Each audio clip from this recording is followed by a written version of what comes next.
Good stuff. Both at the same time. Start by taking attendance. Carla Nazaro. Here. John Coote. I'm here. Karen Herrick. Here. Kirk McCormick is Kirk. Oh, yes, He's on Zoom. Appears to be on Zoom. And you sound on Kirk. Can you hear us, Kirk? Yes, I just got on, yeah. Okay.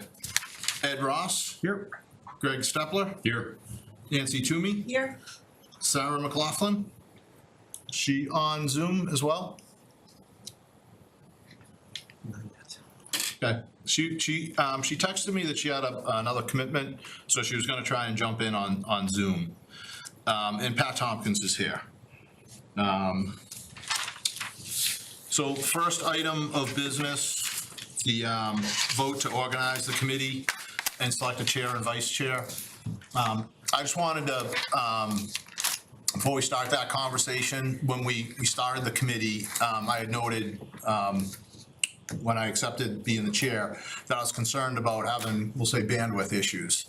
After going through this for 6 months, you know, I feel like my concerns have been confirmed by myself. I feel like I'm, as my wife put it, you're spreading yourself a little too thin. So I think it makes sense to have an open conversation about who should be the chair and the vice chair. I think anyone on this committee is more than capable of being the chair. As long as we continue, we've been doing this for 6 months. I think we're in a good place. We have a great OPM on board who we're going to hear from later. I think we're in a good place. And I think as long as we continue dealing with issues or going through our process in a collaborative manner and all working together the way we have first 6 months, we're going to be fine.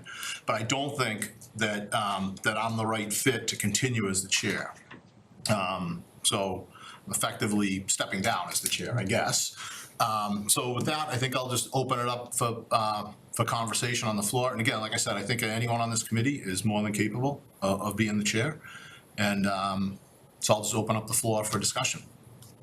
Should we let town manager run this for a couple minutes? Sure. Yeah, we can do And is there a formal way for me to hand the meeting to Fidel? Gavel, yeah. So I believe that it's mandated in our charter. I can pull it up, but it's all committees must have a reorg vote basically at the start of the fiscal year. So this is no different. FinCom is doing it at your next meeting, right? So it is, you know, it's not unusual. I'll say that. How it works is I'll take nominations for chair. We'll vote. Once the nominations are had, we can close nominations. The candidates can speak if they'd like, and then we can have the vote. Once the vote happens for the chair, I'll pass on the virtual gavel, and we can select vice chair at that point. So I will open for nominations for chair.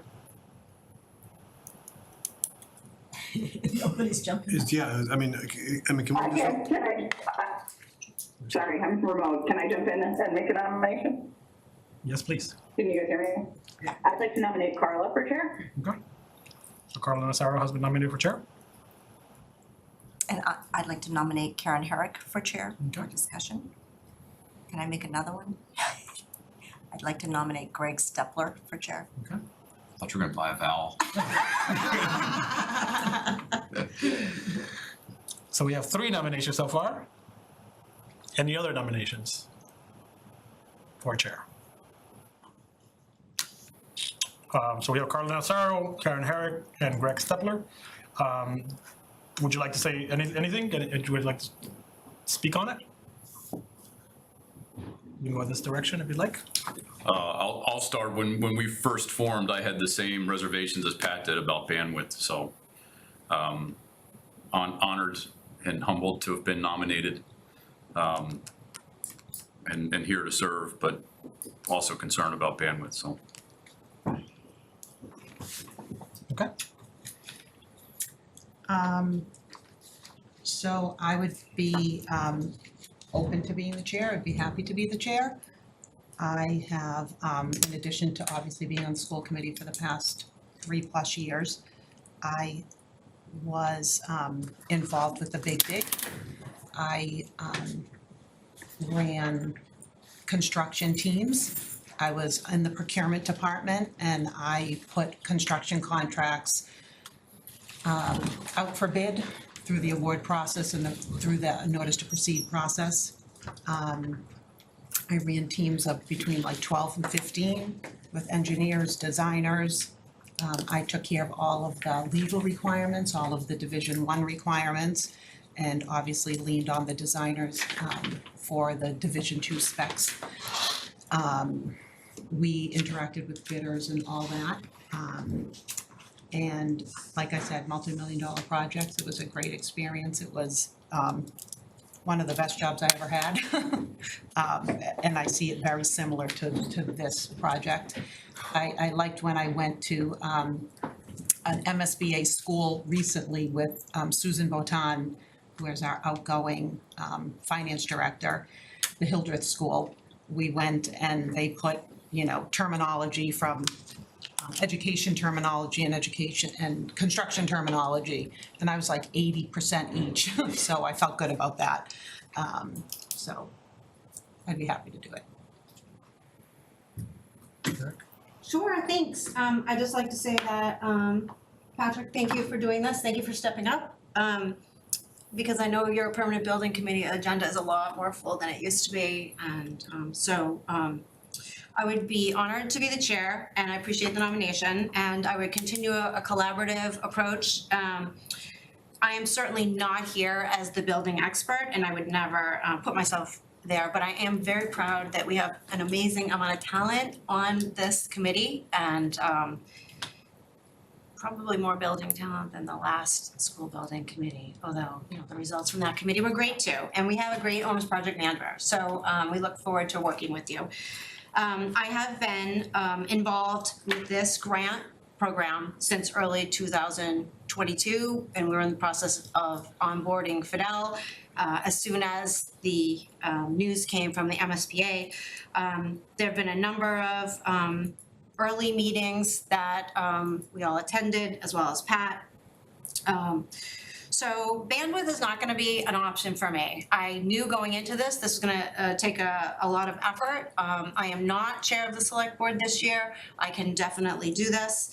I think the other strength I'm going to be able to bring in is the fact that I've been focused on high performance building technologies for years, and I have a strong liaison with relationship with RMLD, and they will be bringing important resources to the table. They will be a great part of this project when we get there. And I also regularly liaison with our delegation. So at this point in the project, and we have a long way to go, longer than I thought. So I love the alternating chair approach. I think that's a great idea, and I agree with you, anyone on this committee could do it. I think right now, we have a multi-pronged approach in front of us.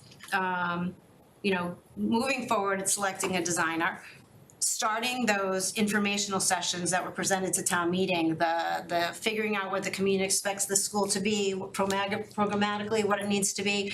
And also, we haven't won this grant and we haven't got this approved by the voters. So really thrilled to have somebody as strong as Ed on this committee to help us keep an eye on that.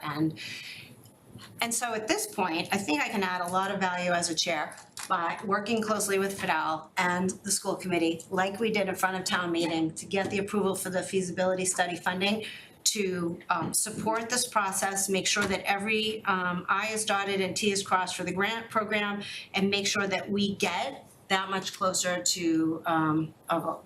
Because this isn't a building project yet, it hasn't been approved. But once it is, then it is absolutely, that's even more so we'll rely on the building committee. You're gonna have to clear your plate before the vote. So that's it, thank you.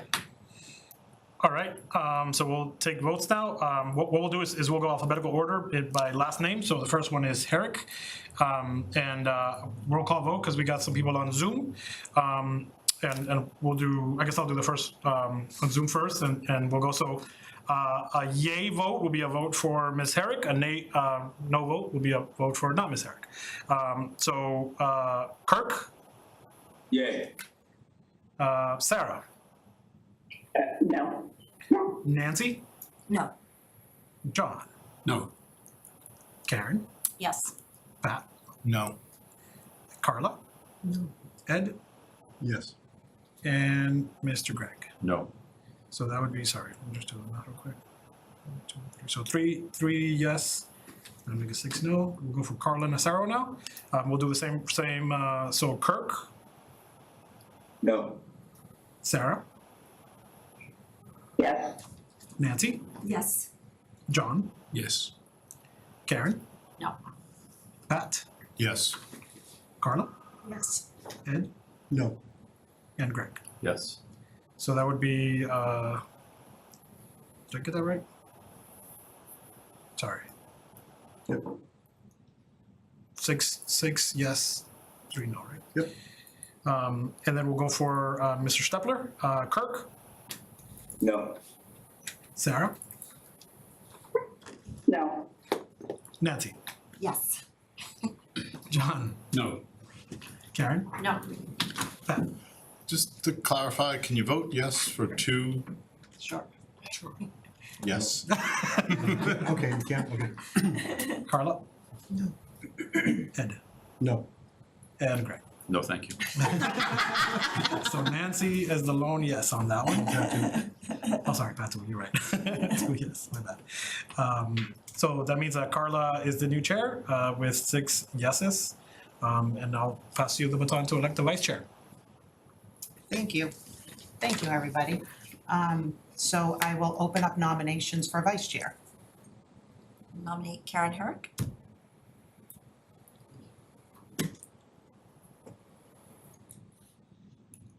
I'm gonna nominate Greg Stepler.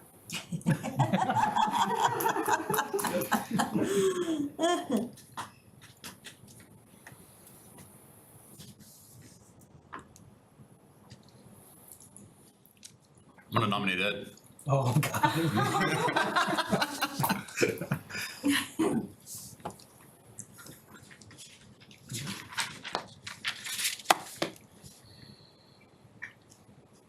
So we got three nominations, Karen, Ed Ross, and Greg Stepler. And we'll just do the same. You can call for a vote. We'll go. Would you like to say anything? Oh, yes, you're right. Karen? I think I covered it. I'd be happy, congratulations, happy to support you as chair. I'd be happy to serve as vice chair. Thank you. Thanks, Greg, for the nominations. I'll gladly do it. I'm a little worried bandwidth-wise, but I don't, it should be fine. But unexpected, so I'm a little caught off guard, having to talk to it, but I'm happy to do it if called upon. Thank you. Greg? Still honored and humbled. Here to serve.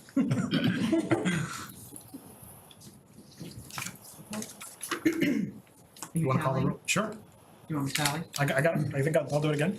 We'll go for Karen, followed by Ed Ross, and if I remember my alphabet right, and then Greg Stepler at the end. We'll do the same roll, and I'll try to do better with notes this time. Kirk, Yes. a yes vote would be for Karen. Yes. Yes. Sarah, No. Nancy, Yes. John, Yes. Karen, Yes. Matt, Yes. Carla, No. Ed, Yes. and Greg. Yes. So we've got 2 no's. I think at this point we don't need to keep voting, if that's okay with everyone on the board. Karen will be the vice chair. You can take a vote if you like. I think you should. Sure. I Okay, we'll think take a you vote. do. All right.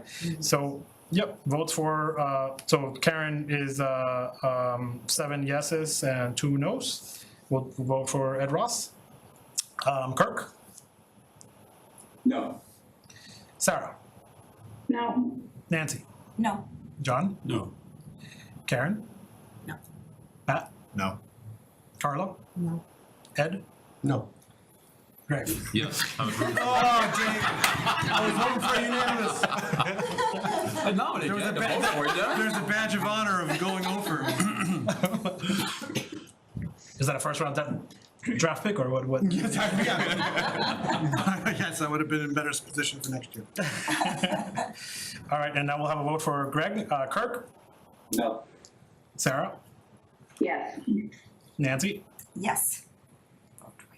John? Yes. Karen? No. Pat? Greg's getting this. It's getting interesting. Yes. Yes. Carla? Yes. Ed? No. And Greg? No. I think we got your back. 5 I had your back, Greg, I had your back. and 4 no's. So Karen Herrick has the vice chair. Welcome. All right. We will work well together and serve this committee well, so. I think so. Oh, exciting. You loosen up the tie now. I'm the old biter. So maybe I'll review the rest of the agenda. We're going to have an update from, we're going to have an update on MSBA. We're going to have an introduction with our OPM, a discussion about the design selection process, and we'll talk about future meeting agenda items, and we'll approve the meeting minutes from 6/21. Fidel, is this going to be you for vote, update on the process? Yes, please, and thank you. And I'll welcome Mike Carroll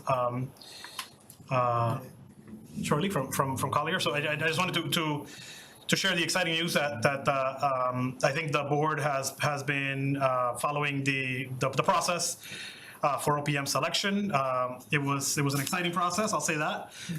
We attended the meeting with the MSBA board on Monday, and on last Monday, the MSBA approved our selection, Reading selection, and the Killam School Building Committee selection of Colliers as our OPM, as our owner project manager. So we, I believe it's official. We've got some paperwork to sign, but you know, essentially what we wanted to do was bring Colliers in. Mike Carroll is will be covering the next item, but very excited about where we are. Great, thank you. Yeah. You could sit next to me, Nancy. Feel free to have a seat if you would. That's more quick about it. You need your own name tag.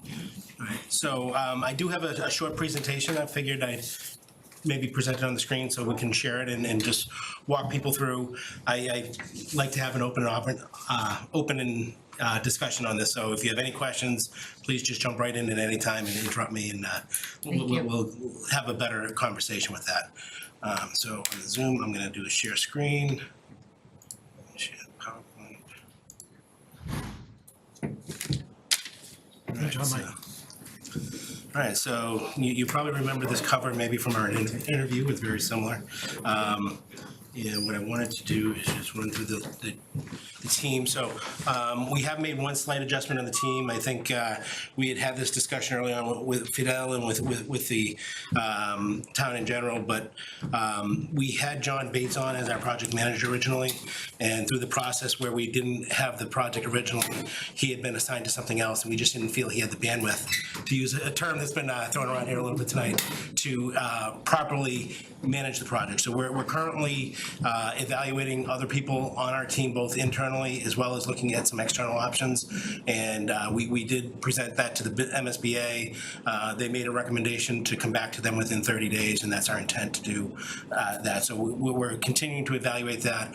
Our goal is to provide information to you and some resumes to you prior to being required to send it to the MSBA so that you have a chance to kind of mull it over and take a look at that as well. But I think we said this at our interview, PM is going to be working for me, and and therefore working for you, but I'm gonna be the direct contact either way. So even as that person comes on, you'll be seeing me at these meetings pretty regularly.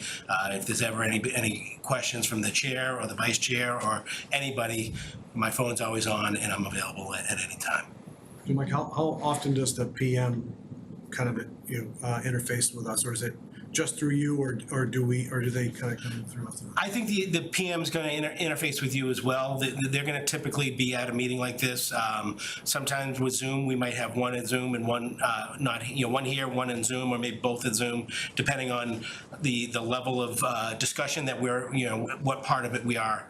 And I think as we get into things like we do an MSBA monthly report, so we have to do a monthly report to the MSBA, and a lot of that information that we present to the MSBA, we're going to be presenting to you as well. Budget information, next steps, schedule, things of that nature.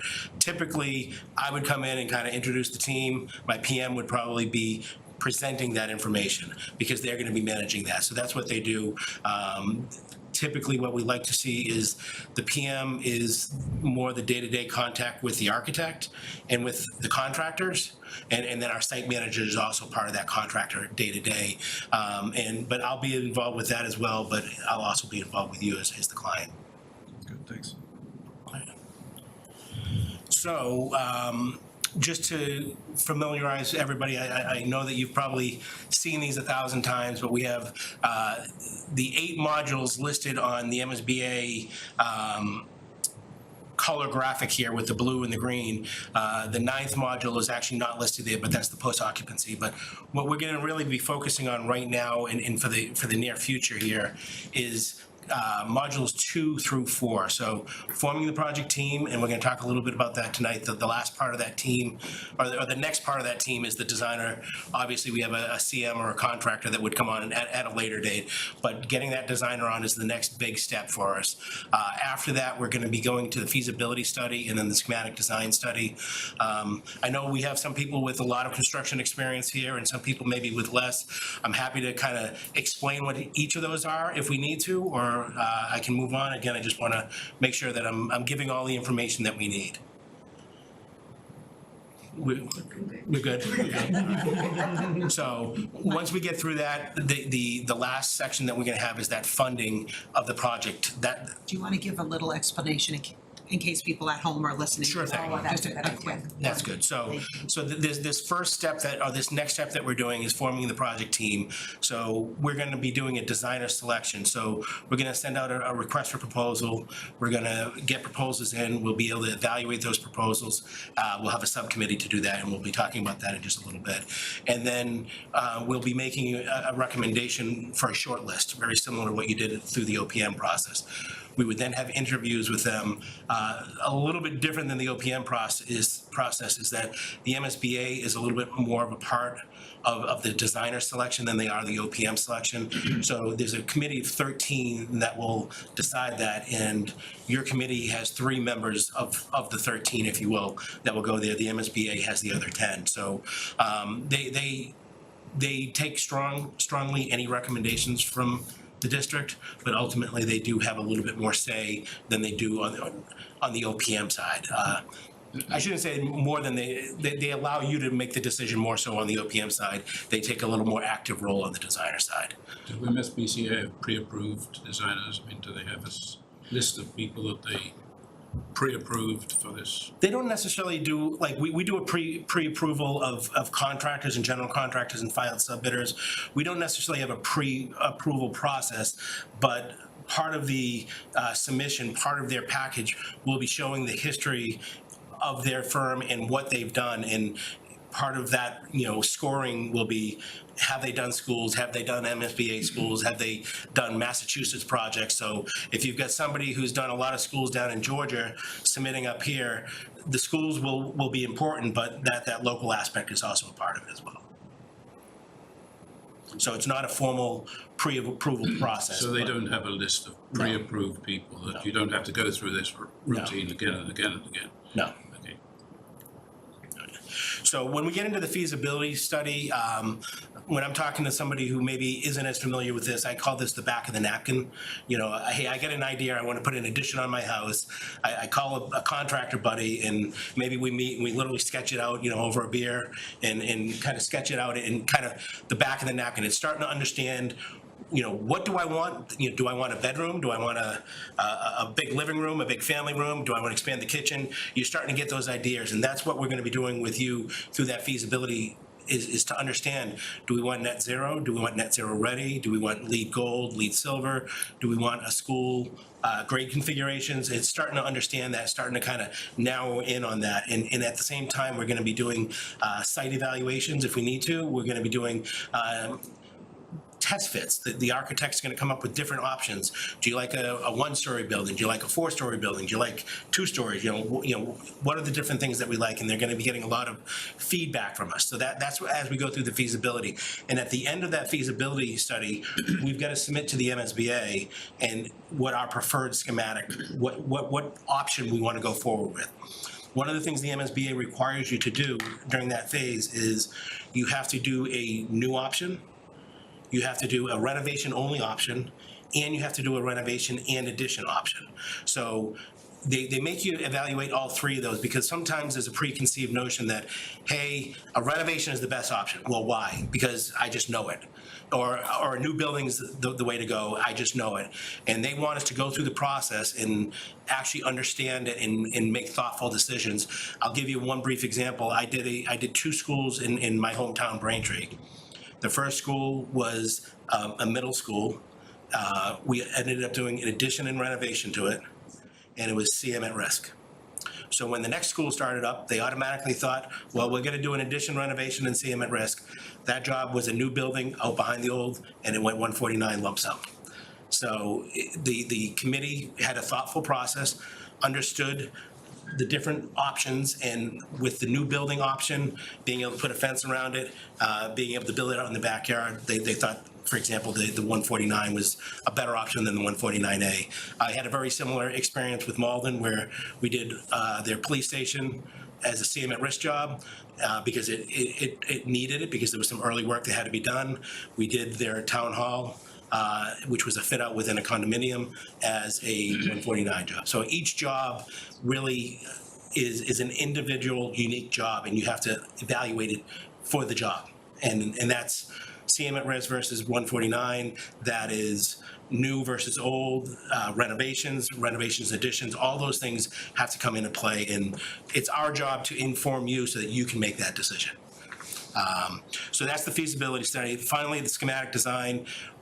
We've narrowed it down from at least 3 options, usually 4 or 5, down to 1 preferred. The MSBA has approved that. Now we're moving into that schematic design. That's when we take it from that back of the napkin and we start doing documents. So we start drawing.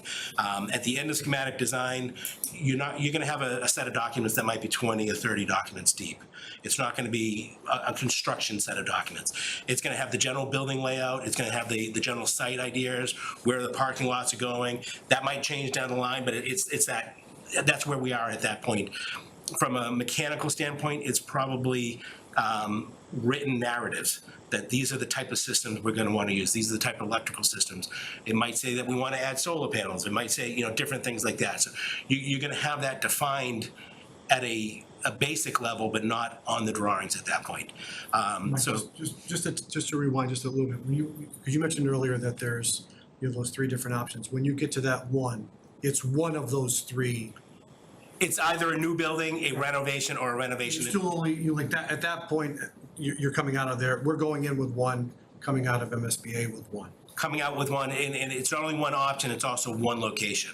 So we might do site evaluations to see, is the existing school site the preferred option? We might look at other options. So when we go to them with our preferred, we have a budget, we have this is, the new versus the reno versus the reno in addition. We've picked one of those, and we have the general outline of what we think we want in the building. As far as program, educational program is first and foremost, but you might start thinking about community resources, things of that nature. Do we want fields? Do we want extra parking? All those kind of things. It's a very basic. So we're weeding through all those types of options before we, before that point. That's exactly right. That's what we're doing during that schematic design, that 7-month period, if you will, that we're kind of going through and looking at those That was different my next options. question, is the timing, like the Yeah. time of that. So then we get into the feasibility, and at the feasibility, we've now, we had an idea, right? Now we've taken that idea and we've defined it enough, not enough to build it yet, but enough that you can look at it, you can understand, is it a 1-story building versus a 4-story building? Do we have a gymnasium? What's the size of the gymnasium? Do we have a, cafetorium or a cafeteria, or like all the different parts and pieces as we're working together? And we're gonna submit that to the MSBA again for approval.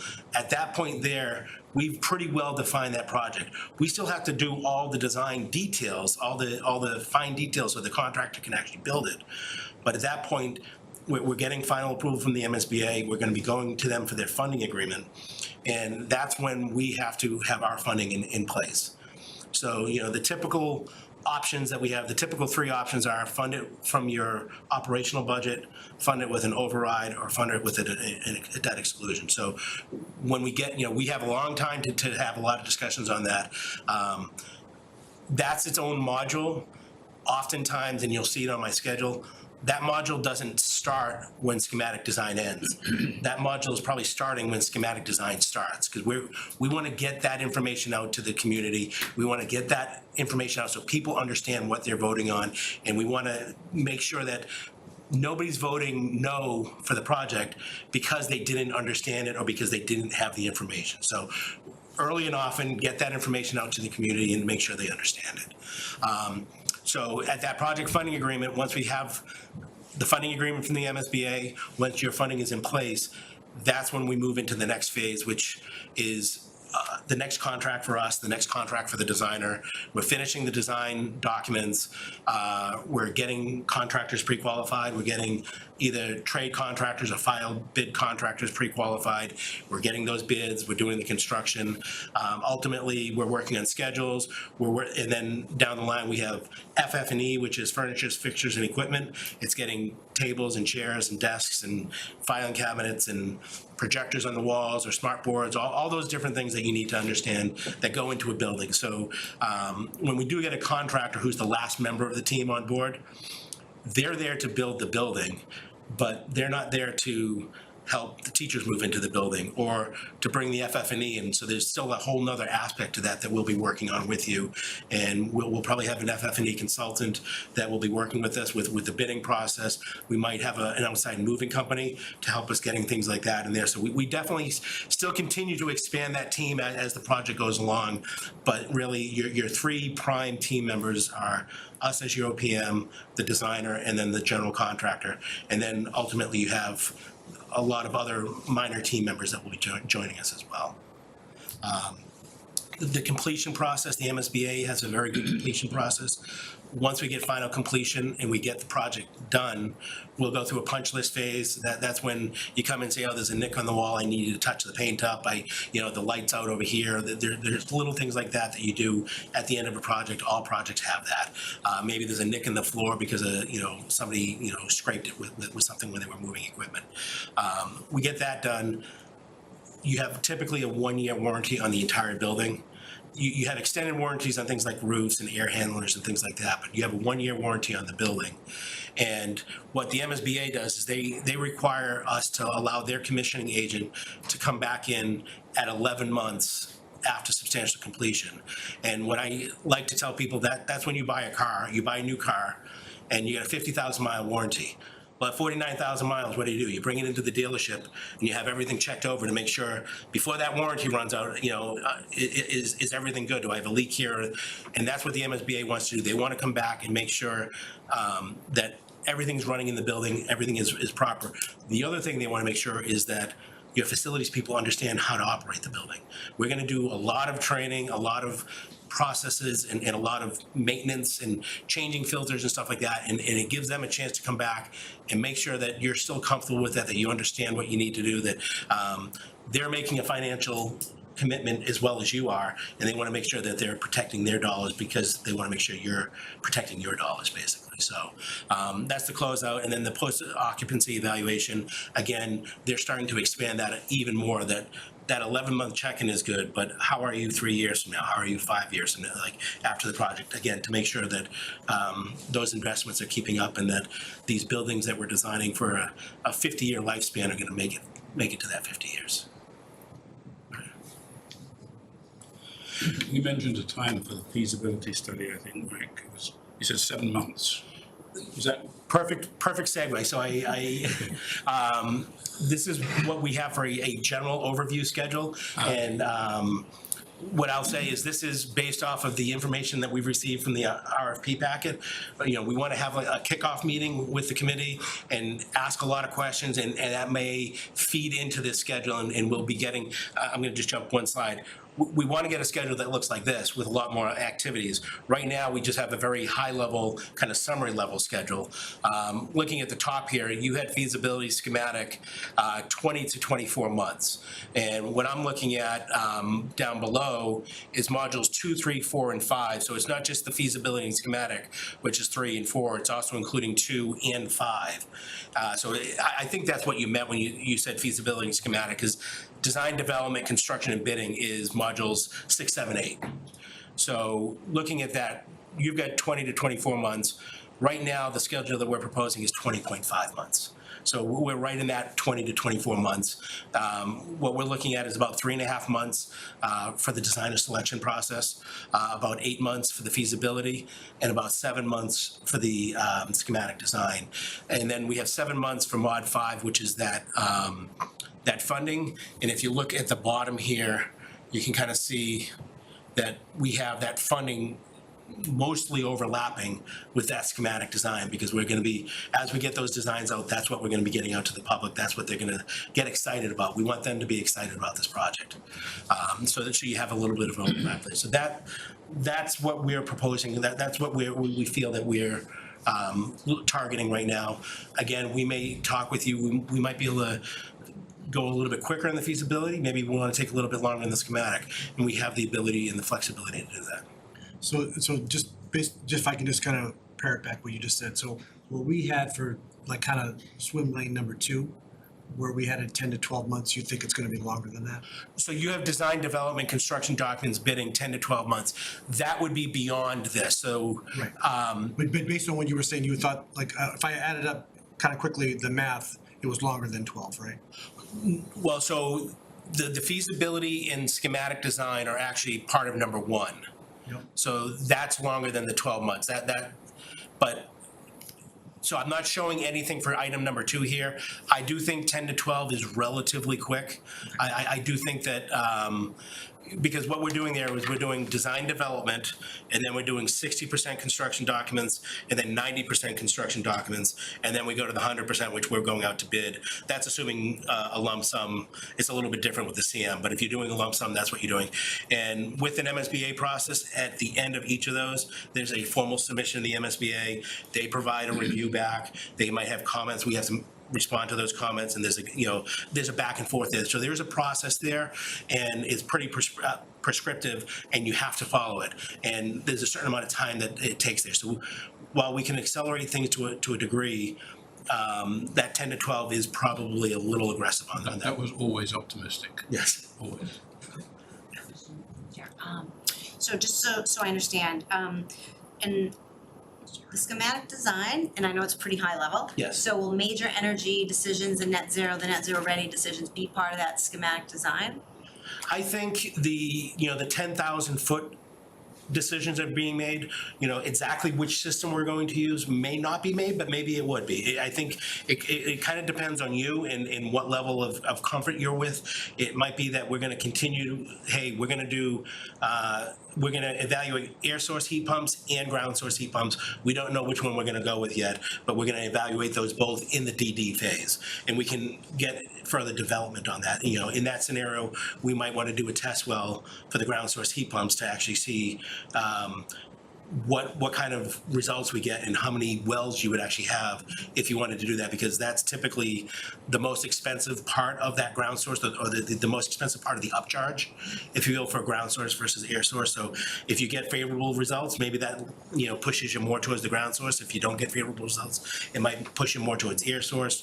I did that with one community, and what they ended up doing was they did ground source for their heating and cooling, but they did air source for their ventilation. And it was to get the best of both worlds, to get a green building, but also understanding there's costs, and their site was pretty small, and to get the wells, it was really going to be a challenge to get those additional wells for the ventilation physically on the site. And part of the reason I was asking that, to just understand, we heard last week from the MSBA, there's 3 additional points depending on the energy selections you make. So what I was wondering, they're gonna make when we say funding, like what are they gonna reimburse us? So the schematic design will have enough information that we will be able to tell the community what our reimbursement rate will be? They will. So the reimbursement rate has a couple of parts. One part of it is based off of the demographics and the financial stability of the town. But there are incentive points.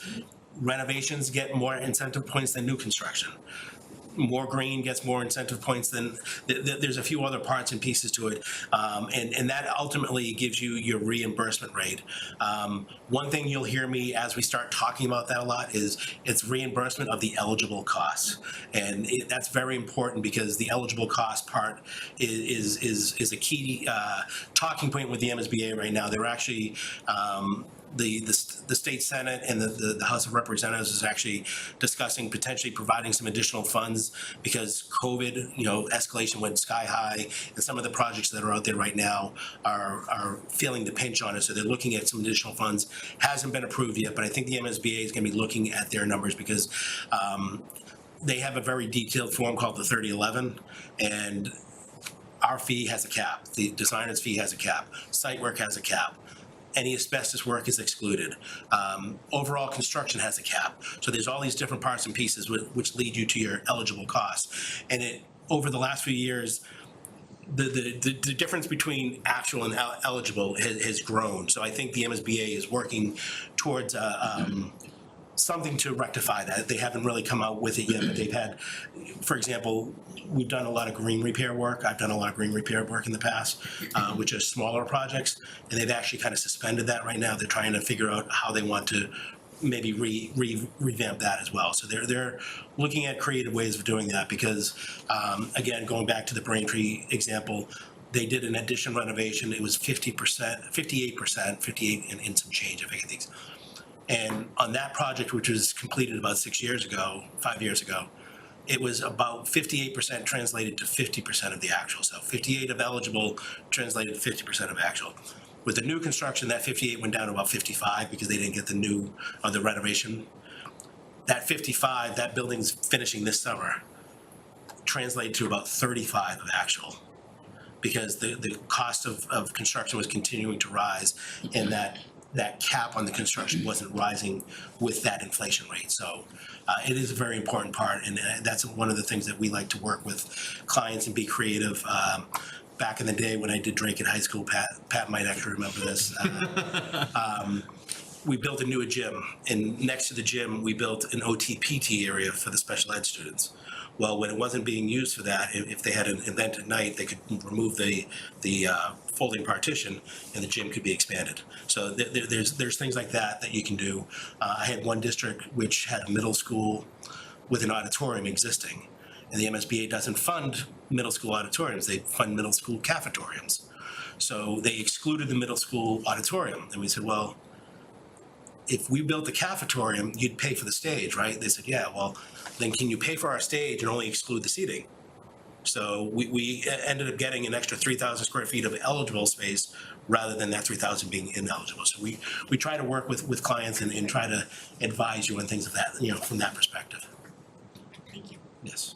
One of the things we saw at this Hildreth school was when the students came in, they had steps that the kids could sit on. Yes. And they put up a couple of television screens, and all of a sudden it was like a learning space. Yeah. So that was reimbursable at that point. And that's exactly it. It's that creative way of doing it in multi-purpose rooms. I'm doing a middle school right now in Haverhill, and we've got the cafeteria here, and then the stage is there, and then on the other side of the stage is the gym. So you can actually open a curtain for the cafeteria side or open a curtain for the gym side, and it gives you an ability to have a reasonably large group in the cafeteria, and they actually have that stadium seating kind of leading up to their media center that the kids can sit on, so you could use that during a performance. But if you need a larger group, you can close that down, open up the gym side and fill the gym. It's like the HOV lane going into Boston. Exactly. All right, so this is the general, I think we saw your 20 to 24 months for feasibility and schematic, and I think we felt that we could go on the shorter end of that, if you will. But again, let's have that kickoff meeting, let's have some discussions, and we can fine tune that. So that's what we have. What we would like to do is after that kickoff meeting, we would take this very basic, high level schedule and start to expand it into a schedule more like this. This one here is is a project that we're looking at in North Attleboro, and this one here overall shows 23 months compared to our 20.5. So this is a little bit longer schedule, but again, it falls in those same general ideas. We have module 2. We're at about 3.5 months. We typically see it 3 to 5. This one's at 4.5. So just a general idea. I don't need to spend a lot of time on this unless people are interested in it. But I did want to show you maybe the one part, which is the designer selection, right? So I'm zooming in just on that. So we need to establish a designer selection subcommittee, and then we're going to prepare the RFS, which is request for services, and we're going to get that reviewed by the subcommittee, approved by the subcommittee, approved by the MSBA. We go out to bid or out to get those responses, and then we can evaluate those, and then we have the MSBA meetings, and we can ultimately award a contract to a designer. So I kind of skipped a couple of the intermediate steps there, but that's the general overview of what we're having. Kind of next steps for us here today is, Fidel, I think you mentioned that the MSBA did approve. I think they said they had to send formal notification on that. So once you get that formal notification, then we can execute the OPM contract, which is our contract, which allows us to get going. Establish a designer selection subcommittee. I don't know if that's something that you might want to think about tonight, or if you want to think about that at the next meeting, but we would want to have I think similar to what you did with the OPM, a group that can kind of manage that process for you. We would have a kickoff meeting. That could be the entire group, that could be the subcommittee, or maybe it's a kickoff with each. Again, that's up to you to decide what's best for you.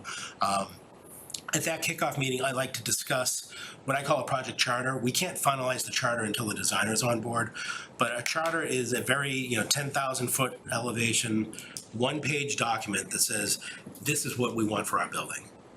It's not talking specifically about the systems, but maybe it's talking about net zero. It's not talking about number of classrooms, but it maybe it's talking about grade configuration. It's those things. What I like to tell people is, we're going to get a list of things on the charter. The dollar value is going to be on there. We're going to get that. And at the end of the project, I'm going to pull out the charter, and if we can put a check next to every one of those, we've succeeded. That's really what we're going. I like to establish it early. I like to get the designer's input on that as well. But it's a good tool, because as we go down the road, sometimes people have different ideas. And, I want to do this, or I want to add a football field, or I want to do, and if it's not in the charter, we can kind of bring us back to it. We can always reconsider it and add it to the charter, but the group has to add it to the charter. It can't be one individual. So that charter is, hey, we all agree to it. I actually like to get everybody to sign it, so that we have a hard copy, and it allows us to kind of keep the train on the tracks, and allows us to reevaluate it. As we go through this process, we may decide that this grade configuration is not right and we want to adjust it. Or we may decide that we want to have more parking, or, we're probably not going to get to parking spots in a charter, but those are the type of things that we can evaluate. So that's what I like to do, start getting it. That gives me a sense of what's important to you. And when we're drafting that RFS for the designer, we have a standard one that we can use. I could give it to you tomorrow, But what we want to do is customize it so that it's right for you and for your project. So that meeting is what helps feed into that and helps us to get specifics in there. We might change the typical point scoring, because we might want a designer with net zero experience to get more points than a designer that doesn't have net zero experience, things like that. So those are all the type of things that feed into the RFS. Ultimately, we're going to prepare that RFS. The design committee, selection committee will review and approve it, and then we submit it to the MSBA. So looking at that short term, that's basically, that's a roadmap of what we're going to be doing over the next 3 months. Or probably not in the next 3, that's probably the next month and a half. Because after we get it approved, then we go out and we get the designers. For the next 2 months, we're doing that design review and evaluation and selecting that designer. So that's how we get to the total 3.5 months. Those bullets are a month and a half? Those bullets are, yes, I would say maybe even a little bit quicker, but I mean, a month and a half conservatively. We, depending again on how quickly we can meet, and, we might have a kickoff and say, hey, John, now that you've given us all this information, Mike, I need to process it. I need to have a little bit more time. Let's have a second meeting before we finalize it. So again, we'll move as slow or as fast as you need to, but ultimately 1.5 months, 1 month, somewhere in that range is what we're looking at. And Fidel, the town has done a lot of studying about Killam and, why we're doing this, what our needs are, what the deficiencies are. Is this put together in a kind of concise package that I've never seen it kind of put together in a way that I can read everything at the same time? Is there such a document? Could such a document be? Presented at town meeting. Yeah. And use the MSBA, that's all we have. We have that for sure. We also did part of the initial submission, right, included a lot of that, and that was included in the RFS for the OPM as well. So we do have a lot of documentation that was submitted as part of the RFS package for the OPM. What I'm asking is it time to put that all together in one specific document as a kind of a kickoff document for this process? Or Mike, does all of what we've done to date, does that help inform like what you've spelled out, or are we start from scratch? No, we're definitely not starting from scratch. I think you've actually started with a document that you submitted to the MSBA to actually get selected by the MSBA to be enrolled into the program. So that, I think, probably has, I'm going to make up a number, 90% of what you're asking. You have, most of that is in that package already. There may be other studies that have been done since you submitted to the MSBA a while ago. So we'll work with you to make sure that we get that 100% package. But I think a lot of that is in that initial package. A lot of that, maybe that's 95% of it. The other 5% is this information that I'm going to wean out of this kickoff meeting. What else do we need to discuss? And maybe during that kickoff, I say, oh, what about this? And you say, oh, we talked to the principal about that. Let me go find that. So we'll work with you to make sure that we have a complete package, because that is very important to submit to the designer so they can really get a good feel for this. Because as OPMs, we're managing the whole process, and our job is process driven, if you will. But the designers need to understand the building, as well. Fidel, the GNAPS enrollment study, that's all in the MSBA package. That is all. Yeah. Yep. So that would, yeah, so that'd be probably covered Maybe 90%. somebody could update the webpage, it's not all out there, but if everything we've submitted to MSBA is out there, that would take care of a lot of it. I think the presentation of the town meeting is out there. Yeah. That was And fine. there is a separate enrollment study. The schools have. And then the MSBA has actually defined the approved enrollment. Again, that's something that can always be revisited if you felt strongly like through that schematic process. I did a project that the MSBA had approved a $12 million, I'll say, facelift to the building. Through the schematic design process, they realized that really wasn't going to solve the problem. And what they actually ended up going back to the MSBA on was they said, we feel that this middle school that's grades 6, 7, and 8, a facelift just really isn't going to do it. We want to do a complete grade reconfiguration.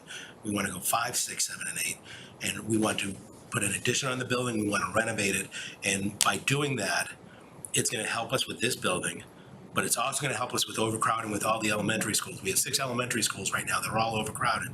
So by one project there and then a second project with their other middle school, they were able to basically affect 8 buildings out of their 11 that they had in the district. That's our hope, I think, right? Yeah. In terms of whatever we're bringing into that school, whether it's RISE or anything else, preschool in there, just to try and relieve the pressure off of all the other buildings. Wasn't there some uncertainty about pre-K in terms of what happens at Killam in that regard? It's an option. It's not, that's what I mean. Yeah, 'cause like- Is this an option or is this cast in stone? I mean, that's what I'm getting at. I, from my point of view, I don't know much about why we're doing Killam, you know. I've read the studies, but I'm not into the educational system, as it were, and I'm still a little unclear as to what our driving force is. We're not increasing the capacity of the school by a huge amount, but we are bringing in new programs, so there must be a reason for us doing all this stuff. Is that concisely put together in a persuasive manner that people like me and the rest of the town who have to vote on this project can understand? Yeah, now that you ask it that way, let me try a different way, which is that for November town meeting, we went and asked for $2.2 million, right, to fund what we're doing right now, right, and we had a presentation by the police chief, the fire chief, you know, our facilities department, superintendent, and it wasn't necessarily that we're adding capacity, right? And it's more that the school wasn't built for what schools are today, right? So the educational spaces that are currently in the Killam School are not conducive to educational programming today, if you will. But it is also the building deficiencies, which is the fact that the building has a lead service into the building. The windows are really inefficient. It is a combination of the school is not fulfilling its current need, but also the building itself is failing. But John, when we go to the town, when we go to all the voters for whatever we're gonna go for, a debt exclusion, Right. Yes. we're gonna have a perfect little package to present to people. We have to have that. We have to have that. This is the thrust of my question. Absolutely. I've not heard anything right now. When I talk to people around town about Killam, and they say, what's wrong with Killam? Well, there's nothing wrong with the building, it's perfectly fine. Is the education I don't know if that's true. So we have a bigger job to do than we think, John, is what you're saying. So The building is not- part of that is going to be, we need to. I'm talking about the building, not, I'm not talking Structure. about the way Well, they showed us it- foundation cracks it too, so. functions. There's no foundation cracks there. Okay. Lead service? But we will have a document together, we will have a presentation together, we will hopefully be allowing the public into the building, just like we did for town meeting, to allow people to see firsthand what the building looks like. We need to be able to explain to people why they should open their pocketbooks for this Precisely. new school. And when I talk to people so far, everybody said, what? Well, and you're gonna have to do it multiple times. Multiple times. Multiple times in multiple different avenues and explaining it. There may be one set of points that go to one crowd, Right. another set of, but like, I think that overall playbook that you're asking about, John, and Carl is talking to, that has to be something that everyone that is going to be on the other side of that conversation is well versed in, so that it can, that message can. Can I add, I think the feasibility study is gonna answer those questions. Absolutely. Because we're gonna be looking at not only the building, but also adding on to that building or building a new one, and that's gonna tell us. I mean, as you said, it could be that the addition is the way to go. It could be that what we have is perfectly fine, we just need to update it. We don't know that. That's why we have a designer on board to tell us. And I think through that study, that's where you're gonna have pros and cons, and you're gonna be able to weigh those, and you're gonna understand that. And we're gonna take hundreds and hundreds of pages of documents and kind of summarize it and give it to a point where people can understand it and read it and to your point, say, yes, I agree with that, or no, I don't. to offer them the opportunities, just like if we follow the process we did for town meeting, where we got to town meeting, did the presentation, by the time it was time for a vote, not one question. I mean, that's never, ever happened at Never town happened. meeting. Never People were happened. just kind of stunned because people had the opportunity to learn along the way and ask questions along the way. So they came into that vote going, okay, I get it, like, keep going. And that's where we have to be when we get to this process of asking people to open their pocket. I'll share this with the committee again, but this is the presentation that we did to town meeting, right? And it is very much building deficiencies. It is not, the building is not okay. The Reading needs to replace the Killam School. Yeah, and I think From a that's, building I think there is the physical plant aspect of it, but then there's also the school experience part of it too. There was, and I don't know if it's listed on there. Programmatic needs. Again, just how the classrooms were outfitted, how you got from one classroom to the next, all of that, and I think the two of those things dovetail. So if you're talking to someone that has kids in the building that can understand it, or that, or someone that's familiar with it, or someone that's kind of long from that, Yeah. there's pieces. No, I understand the issues here, but the issue is persuading people that is the case. Yes. People I've spoken to around town are kind of a little bit, they're not enthusiastic, let's put it that way. Right. Yeah, no, We will have a document, we will have talking points, we will have the information, because people need to understand them. And I think your point, or somebody made the point that, Reading has 7 schools. And schools last, let's say schools last 70 years, which means we're going to replace a school every 10 years. The problem we always get into when we want to replace a school is, what do we do with the kids while we're rebuilding a new school? Maybe we should be looking at this project not just to rebuild Killam, but to provide some swing space for when we want to do the next school. So overbuild in terms of capacity, so that when we want to do Barrows or whatever the other schools are that come down the line, but in 10 years, there's be another school we're going to work on, I'm sure. So that cost will be non-reimbursable. I understand that. So that's what we're gonna be talking about. We're gonna be talking about this net zero stuff. We're gonna be talking about all the things we want, and then what is the price associated, the cost associated with it? Yes. And then we need to decide what is feasible for us as a town, Yeah. and then move forward from there.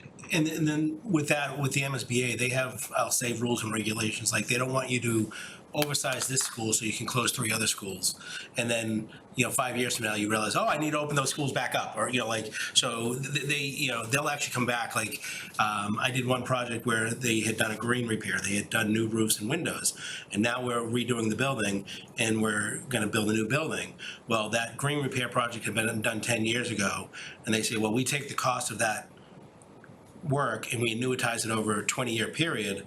You're only 10 years into that, so they had to pay back half of the money the MSBA gave for that green repair for the second half of that There's a lesson learned. building. So, and one thing I'll say is the MSBA is getting more and more sophisticated with that process as we go along. So, They're good yes.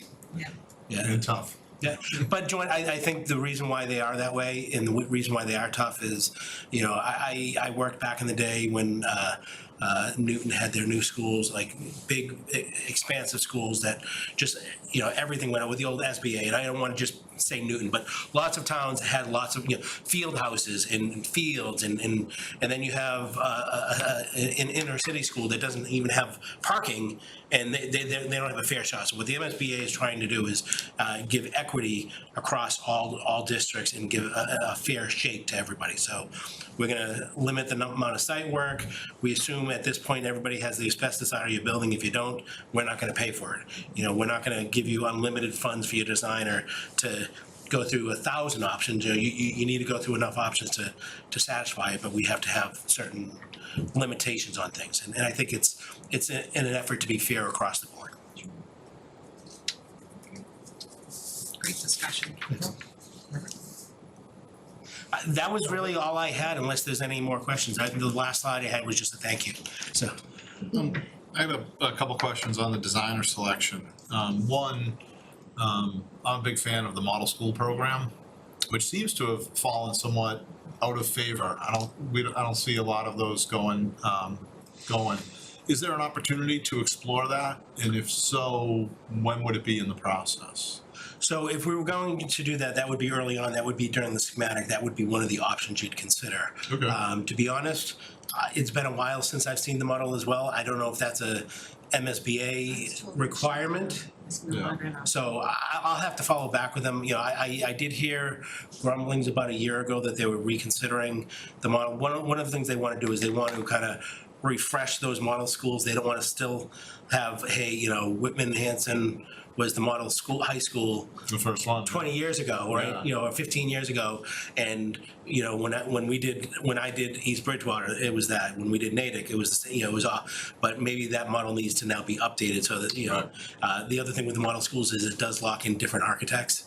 I always thought it was a good idea from that perspective because hopefully they have a lessons learned from the first school that they brought to the second, and then lessons learned. So by the time you're doing the third or fourth, they should really have it down. Right, exactly. That's the biggest value I see in that, that process. It's been tried and true, so you're obviously less likely. I mean, what's underground is different any way you go, but building the building, if it's been built twice before, some of the bugs should be cut the bugs out. One other question would be heading into the designer selection. You kind of have an idea. I'm sure you could rattle off, you know, half a dozen architects that are the most likely ones to submit. Is there an opportunity, or would it be recommended to visit some schools throughout this process that have been designed for the committee to visit some schools that have been designed by some of the architects? I don't know, maybe before the RFS goes out. I would say that. I would say, to your point, we can probably give you a list. I can actually go to the MSBA website and pull up, you know, who's done design bid build projects, who's done same at risk projects across the board, and actually do that and see which projects have been built. I would highly recommend not only this committee, but the educators as well. If the principal, the superintendents, people of that nature, special ed is a very key component to any building. So anybody who's involved with that, we should go to those buildings because you know what? It might give you ideas. Like it might give you, hey, I love what they're doing there. You know, I when I was working in Swampscott, we visited Marblehead. You know, we visit a few. You can visit your neighbors because a lot of your neighbors probably have it. But you know, if it takes you an hour to drive to go somewhere to see something that's important, do it. You know, like I'm a big proponent of, you know, when we're interviewing the designers, I don't want a 20-minute interview because you're picking somebody to build you $100 million project, right? Or let's spend a little time to get to know them. Let's make sure that they're the right people, the right fit. And I'd say the same with the building. Let's look at 10 buildings. We might look at 3 or 4, 5 buildings before the designers. After we get a designer on board, we might look at more buildings. It's not going to be just the ones that designers built. We're going to look at others because they're going to get ideas too. And we want to make sure that we give you the best bang for the buck and the best product that will meet the educational requirements. Excellent. We went to that Hildreth School in Harvard, and it was unbelievable.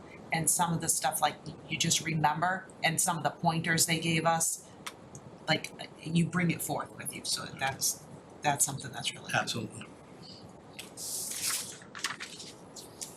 I have a quick question for you. The designer selection subcommittee, who makes up that committee? Like, how many? Can you give me It can be any number. It's whatever you feel. So it's similar to what you did for the OPM process.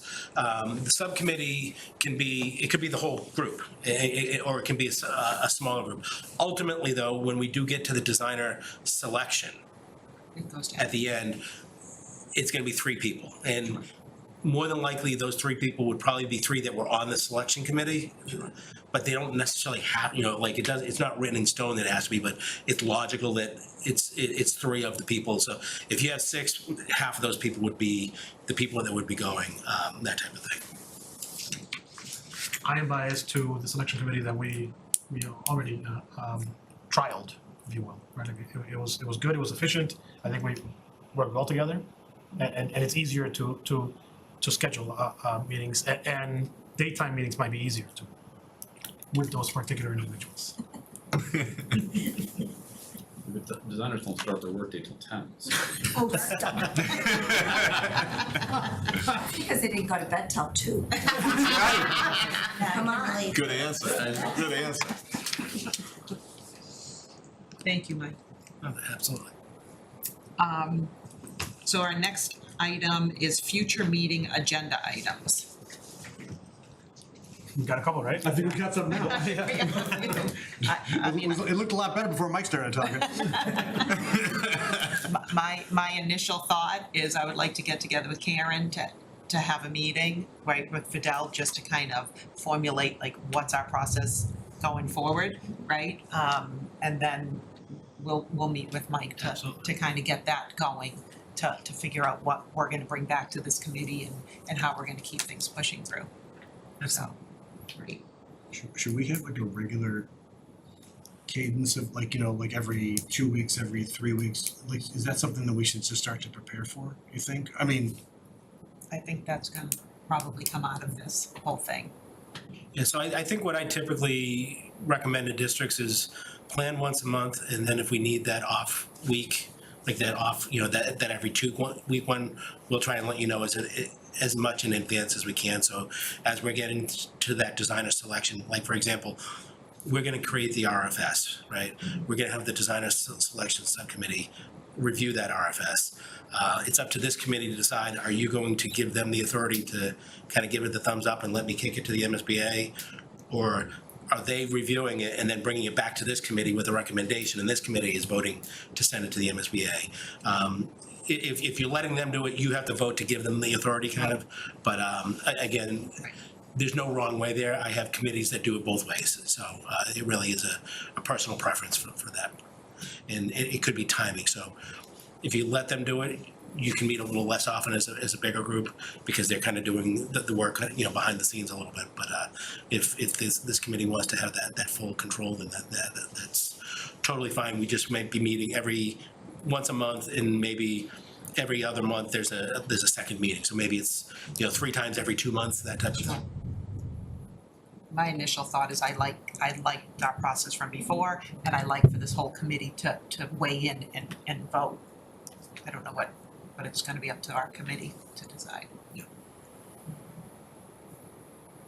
Any other item? just another quick question, and maybe it's just me, like, are we, when does the clock start, Mike? Or you know what I mean? Like, I don't know why, like, I have this, like, I'm a little nervous, like timing wise. I'm like, should we start doing this now, or do we have time to breathe a little bit? Or, what I mean, are we still waiting for documents to be executed and that's when the clock starts? I'm just trying to think that through a little bit.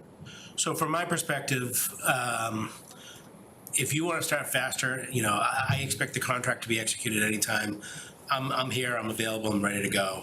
And again, it's really as fast or as slow as you want it. We've given you a general idea of what we think the timeline is, and as we get going, I'll be able to understand where you're at, and I'll be able to report back that, hey, yeah, I think the timeline works, or hey, I think we can do it faster, or I think it's going to take a little bit longer. That doesn't necessarily mean an adjustment in dollars. Sometimes it's just if we do it faster, there's more resources quicker, but we end quicker, so that the cost is the same. If it's drawn out to a long degree because we're doing lots of extra meetings and stuff like that, we'll have to have that type of discussion as well. But I think the answer is kind of I'll throw it back to you. It's really as quick or as slow as you want to go. Maybe to phrase Ed's question differently, are there any hard milestones or dates that we have to meet to satisfy the MSBA process? So what we're going to do is, through this very beginning process, the kickoff, I mentioned we're going to develop a project schedule. And what we're going to do is we're going to report that schedule back to the MSBA.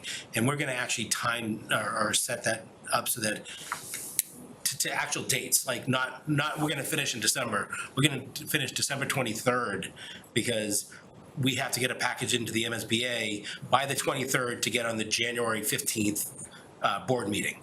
There's different things like that. So when we get into that level of detail, we're going to prescribe it down to the day, basically, and kind of work your way back from each of those. Yeah. So at the end of each phase, there's going to be an estimate So we're gonna evaluate the cost, and then there might be a value engineering process with that, and just making sure we have everything. So there's different parts and pieces to it, and I'm doing it right now. For example, I'm doing a 90% estimate. We got the estimates on Thursday. We reconciled today. By this Friday, we have to have the value engineering done, so we can go to the building committee next Tuesday, and they're gonna vote on it Tuesday, so we can submit it on Friday. So there's a very prescriptive, but right now, that's all open because we haven't established those. Once we do establish them, if we're going through the process and we feel that we need to review more options and we're gonna extend it, we can talk to the MSBA and get an extension of that. As long as we're not keeping extending over and over and over again, they're very open to working with us with that. They do have certain timetables that they want to get things done in, and as long as we're moving forward, we're not, delaying and pausing, they're very open to working with us. You don't feel any better, do you? No, I don't feel, it's just, it's more about just, because I think a lot of it is us together. You know what I mean? Like, not a lot of that can happen without us meeting. And so like, if we're not gonna meet for, does that when it starts? So I think that's, unless I have that wrong in my head, I don't think much happens, between now and. Once we get going, I think we're gonna be meeting with the principals, we're gonna be meeting with the superintendents, we're gonna be meeting with the educators, things like that. So that doesn't necessarily mean you don't have to be there, you're welcome to be, but you don't have to be there at every step of the process, because we're gonna be reporting back to you and saying, we had a meeting and this is what we've heard. And, what we're hearing is they wanna do this. And then you're gonna say, yeah, that sounds good to me, because, the educators know what they need for the educational program. But we're gonna be working, we actually have to develop that educational program. It has to be in a written format. It actually has to be submitted to the Department of Secondary Education. They've got to approve it. So there's a lot of parts and pieces to this that we'll be working with the designer. To the point we were talking about earlier, we want somebody who's familiar with that process and they understand they have to submit to that. They understand if we're going for an ADA variance that they have to submit to the Architectural Access Board and get approval for that. We can't just say, hey, we're gonna do that, and so that's gonna be part of that design and review process. Mike, could you share the action item slide again? Sure. Because I think that might answer Ed's question again, which is, from that action items, I think what I got was basically the MSBA OPM approval is administrative in nature, basically on our end. Execute the OPM contract, again, administrative in nature. I think the next big thing for this committee is to talk about the science selection subcommittee, and if that's something you'd like to do, if you want to do the same way that we did the OPM, or if you'd like to do a separate process. So I think that's the next meeting. And that would kind of entail basically everything else after that, right? So if it's if it is the subcommittee, which would be 4, right, to not require a quorum of this committee, then that subcommittee could do the kickoff, could do the draft, could do the schedule, and basically we could have this meeting be a monthly recurring meeting. Yep. And I would personally say we do that as soon as we can meet. Yep. Which hopefully is in 2 weeks. Which hopefully is August 7th. Works for everyone. And then we would have so we set up this committee to meet every 3rd Monday, right? So in August it'd be 2 meetings. And maybe just to try and make you feel a little bit better on the schedule, if you look actually at the bottom of this slide, designer selection panel meeting dates, if you look, they're meeting about every 2 weeks as well. So if we were to miss one, there's another one in 2 weeks, so they meet pretty regularly as well. But when we were selecting for OPM, it was very helpful to pick that date, right, of July 10th, because it was a deadline and we had to hit it. And it was not negotiable to not hit it. Yep. That's what we typically do. We establish a schedule, and I'm going to say there's sort of artificial deadlines. It's deadlines that we want, but it kind of gives you hey, that's when we've got to get it done by, and then you march to that order. So is the 6 o'clock timeframe good for everybody? I know that Sarah had mentioned 7 would be better, but I know you guys typically meet at 6. 6 or 7's fine. Probably 7's probably a little easier for anyone traveling, coming from work. So, 7 good for everyone here? Kirk?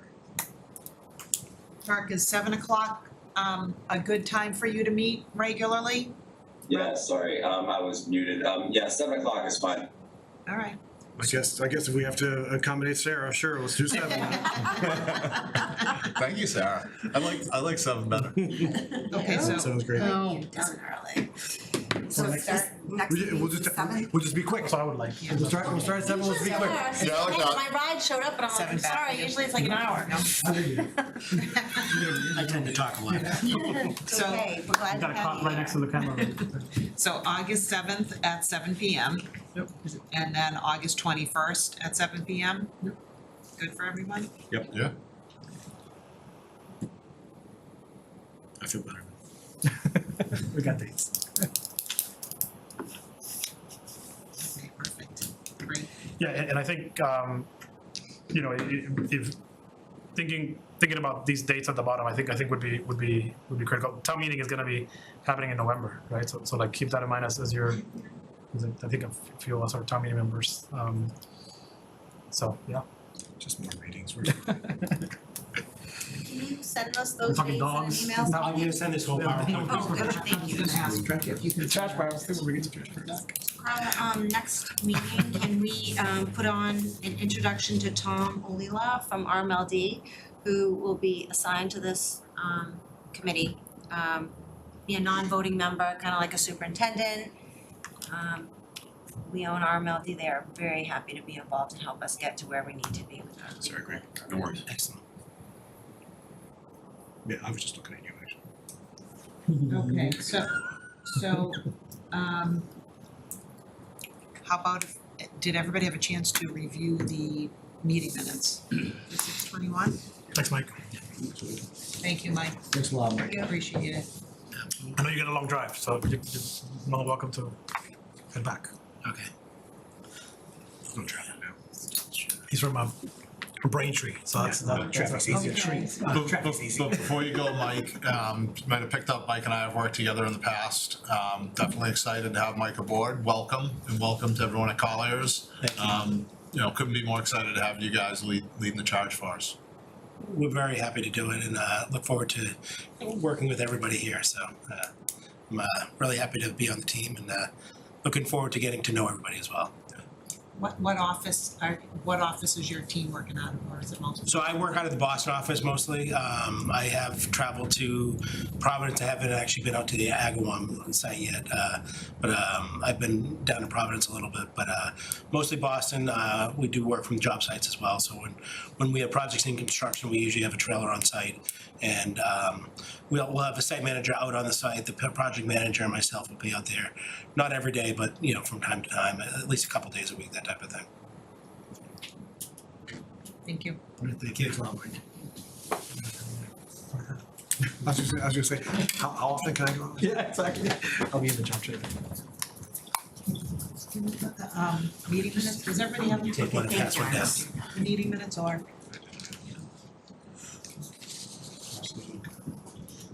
Thank you. Please feel free to reach out to me anytime. Thanks, Mike. Oh, thanks, Mike.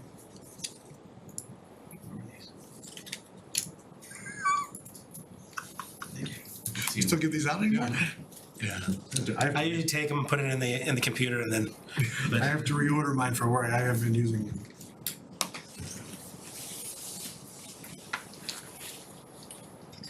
I'm pulling up the minutes, give me 1 second.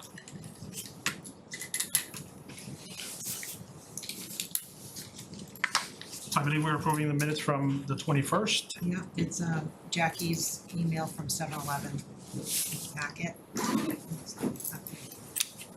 Tricky part. I didn't see him at the end. Wow. They're at the very end. On page 38. Have a good night. Thank you. Thanks again, Mike.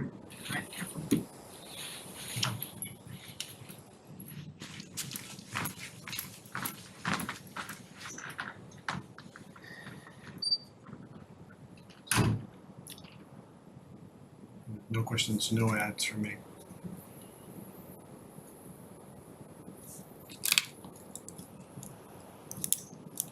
Entertain a motion to approve the minutes. Second. So moved. Sorry. Any discussion on the minutes? Okay, do a roll call vote for approving of the minutes. Kirk? Aye. Sarah? Sarah's off now. Okay. Pat? I'll abstain since I wasn't at the meeting. Okay. Greg? Aye. Nancy? Aye. John? Aye. Karen? Aye. Ed? Aye. Carla? Aye. And it passes. Another motion? Move to adjourn. Second? Pat? Aye. Kirk? Aye. Greg? Aye. Nancy? Aye. John? Aye. Karen? Aye. Ed? Aye. Carla? Aye. Thanks, everyone. We're adjourned. Thank you.